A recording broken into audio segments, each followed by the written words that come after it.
ಅವಾಗ ಬರಬರ್ತಿತ್ತು. ಸರ್ ಈಗ SIR ವಿಚಾರದಲ್ಲಿ ಬಿಜೆಪಿ ಮತ್ತು JDS ಅವರು ಹೇಳ್ತಾ ಇದ್ದಾರೆ BLOಗಳನ್ನ ಕಾಂಗ್ರೆಸ್ ಸರ್ಕಾರ ಮಿಸ್ಯೂಸ್ ಮಾಡ್ಕೋತಾ ಇದೆ ಅನ್ನೋದು ಒಂದು ಆರೋಪವನ್ನು ಮಾಡ್ತಾ ಇದ್ದಾರೆ. ಕುಮಾರಸ್ವಾಮಿ ಕೂಡ ಅದ್ರ ಬಗ್ಗೆ ಕಂಪ್ಲೇಂಟ್ ಅನ್ನು ಕೊಟ್ಟಿದ್ದಾರೆ. BLOಗಳನ್ನ ಹೇಗೆ ಮಿಸ್ಯೂಸ್ ಮಾಡ್ಕೊಳಕ್ಕಾಗುತ್ತೆ? BLOಗಳನ್ನ ಮಿಸ್ಯೂಸ್ ಮಾಡ್ಕೊಂಡ್ರು ಕೂಡ ಅಲ್ಟಿಮೇಟ್ಲಿ ಎನ್ಯೂಮರೇಷನ್ ಫಾರ್ಮ್ ಎಲ್ರಿಗೂ ಸಿಗುತ್ತೆ.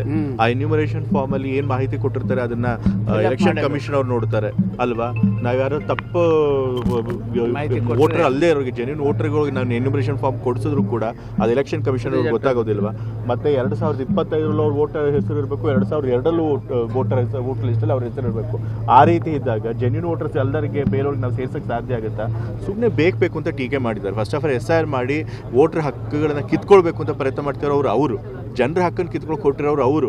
ನಾವು ಅವ್ರ ಹಕ್ಕು ಜನರ ಹಕ್ಕು ಕಿತ್ಕೊಳ್ದೇ ಇರೋಂಗೆ ಮಾಡಬೇಕು ಅಂತ ಹೇಳಿ ಎಲ್ರಿಗೂ ಅರ್ಹ ವೋಟರ್ ವೋಟರ್ ಲಿಸ್ಟಲ್ಲಿ ಬರಬೇಕು ಅಂತ ನಾವು ಪ್ರಯತ್ನ ಮಾಡಿದ್ರೆ ಅದಕ್ಕೆ ಸುಳ್ಳು ಆರೋಪ ಮಾಡಿ ಜನರ ದಾರಿ. If you like this video ಬೇಗ ಲೈಕ್ ಮಾಡಿ, ಕಾಮೆಂಟ್ ಮಾಡಿ, ಶೇರ್ ಮಾಡಿ ಹಾಗೂ ಯೋಯೋ ಟಿವಿ ಕನ್ನಡವನ್ನು ಸಬ್ಸ್ಕ್ರೈಬ್ ಮಾಡಿ.